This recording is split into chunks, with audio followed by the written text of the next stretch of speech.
Praise the lord. ప్రియ సహోదరి సహోదరులారా, ఈ ఉదయకాల కార్యక్రమానికి మిమ్మల్ని అందరినీ కూడా ప్రేమపూర్వకంగా ఆహ్వానిస్తున్నాను. అందరు బాగున్నారా? మీరు మాకు ఇస్తున్న ఫీడ్బ్యాక్ని బట్టి మేము ప్రభుకి ఎంతగానో మహిమ చెల్లిస్తున్నాను. మీరు తెలియజేస్తున్న ప్రార్థన అవసరతల కొరకు మానక మీ వరకు ప్రార్థన చేస్తున్నామని చెప్పుటలో సంతోషిస్తున్నాం. ప్రార్థన ఆలకించు దేవుడు మీ ప్రతి పరిస్థితిని సరిచేసి చక్కపరచును గాక. ఆమేన్. ఈ దినము దేవుడు మనకిచ్చిన మాటను చదువుకుందామా? లూకా సువార్త 24వ అధ్యాయము 6వ వచనం. ఆయన ఇక్కడ లేడు, ఆయన లేచి ఉన్నాడు. ఆమేన్. చదువుకొనబడిన ఈ లేఖన భాగం, ఆయన ఇక్కడ లేడు, ఆయన లేచి ఉన్నాడు. మనము చాలా సందర్భాలలో దేవుడు లేని స్థలంలో ఆశీర్వాదాలు వెతుకుతాం. ఈ పనిలో దేవుని ఆశీర్వాదం నాకు కలగదు అని తెలిసిన ఇక్కడే ప్రాకులాడు. ఇదిగో ఈ స్థితిలో ఉంటే మనము దేవుడు మన యొద్ద ఉండడు, దేవుని సహాయం మనకు దొరకదు, ఇక్కడ మనకు ఆయనకు ఇష్టమైన పరిస్థితులు లేవు అని తెలిసినా అక్కడే దీవించబడాలని, ఆ మనుషుల్లోనే ఘనపరచబడాలని అక్కడే ప్రాకులాడుతూ ఉంటాం. దేవుని వాక్యం సెలవిస్తుంది, ఆయన ఇక్కడ లేడు. ఎక్కడ లేడు? దేవుని చిత్తము ఎరుగని స్థలంలో, దేవుని చిత్తము ఎరుగని మనుషులను ఆయన లేడు. పైకి ఒకవేళ ఆయన ఉన్నాడు నాలో అన్నట్లుగా జీవించిన ఆ హృదయంలో ఆయన లేడు కనుక ఆయన నీ ప్రార్థన, నీ పరిస్థితులన్నీ కూడా వింటున్నా చూస్తున్నా ఆయన లేని స్థలంలో నీవు నిలుచున్నావు కాబట్టి ఏ మేలు పొందలేవు. ఇక్కడ మరియకు ఇక్కడ సమాధి, ఖాళీ సమాధి వద్దకు వెళ్ళి యేసుని వెతుకుచున్న సందర్భంలో సాక్షాత్తు దేవదూత అంటున్నాడు, యేసు ప్రభు ఆ మాటలు, ఆయన ఇక్కడ లేడు, ఎందుకు మీరు ఇక్కడ వెతుకుచున్నారు అన్నట్లు మనం కూడా చాలా సందర్భాల్లో దేవుడు లేని స్థలములు, దేవుని ఆశీర్వాదాలు దొరకని పనులలో నిమగ్నమైపోయి, ఎందుకు దేవుడు నాకు సహాయం చేయలేదు, నా కన్నీళ్లు దేవుడు ఎందుకు చూడటం లేదు, నా పరిస్థితులు ఎందుకు దేవుడు బాగు చేయటం లేదు అని మరలా దేవుని మీదే నెపాలు మోపుతూ ఉంటాం. అయితే ఈరోజు నీవు గ్రహించాలి, దేవుని సహాయము నీకు కలగటం లేదు,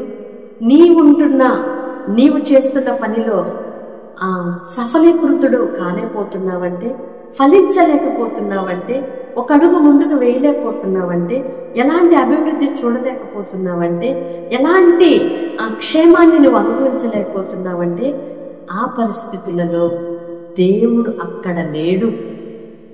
దేవుడు ఎక్కడ ఉంటాడు అంటే, అందుకే హృదయ శుద్ధి గలవారు తండ్రి వారు దేవుని చూచెదరు. నీకు దేవుడు కనబడాలి అంటే నీ హృదయము ఖాళీ చేయబడి, నీ హృదయము అది ఖాళీ చేయబడి పరిశుద్ధపరచబడినప్పుడు, పవిత్రతతో నిండుకొనినప్పుడు దేవుడు అక్కడ ఉంటాడు.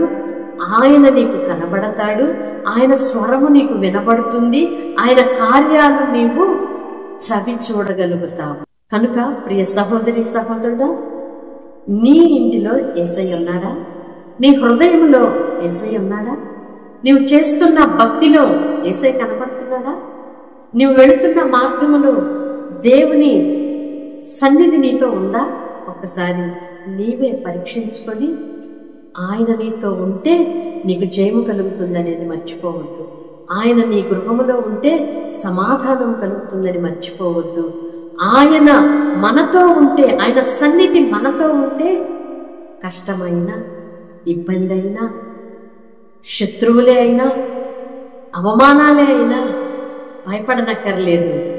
ఆయన మనకు యెహోవా నిస్సీగా ఉండి, జయధ్వజముగా ఉండి, మనకెదురవుతున్న వాటన్నిటిలో ఘన విజయమును అనుగ్రహించువాడై ఉన్నాడు.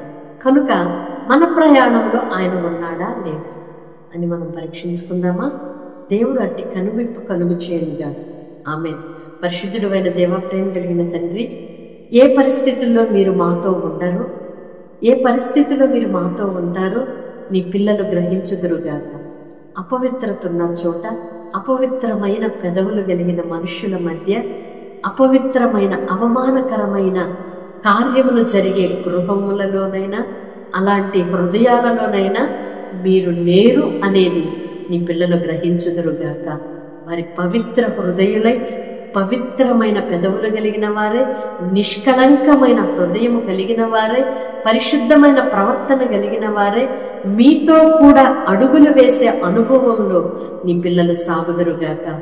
మీరు మాతో ఉంటే చాలయ్యా, అది కష్టమైన నష్టమైన అవేవి మాకు హాని చేయలేవు. ఎందుకంటే సమస్తమును నింపడపరచగలిగిన మీరు మాతో ఉన్నారు కనుక అట్టి ధైర్యముతో నీ పిల్లలను నింపండి నాయన. మీరు మాతో అడుగులు వేయాలి అంటే మా ప్రవర్తన ఎలా ఉండాలో ప్రతి ఒక్కరూ సరిచేసుకొందురుగాక, సరిదిద్దుకొందురుగాక. మీ కృప దయచేయం.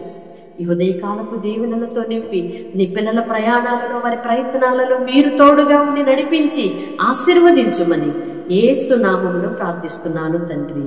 ఆమేన్. వాగ్దానం రిసీవ్ చేసుకొని తప్పకుండా దైవ దీవెనలకు పాత్రులుగా మార్చబడండి. God bless you all. Praise.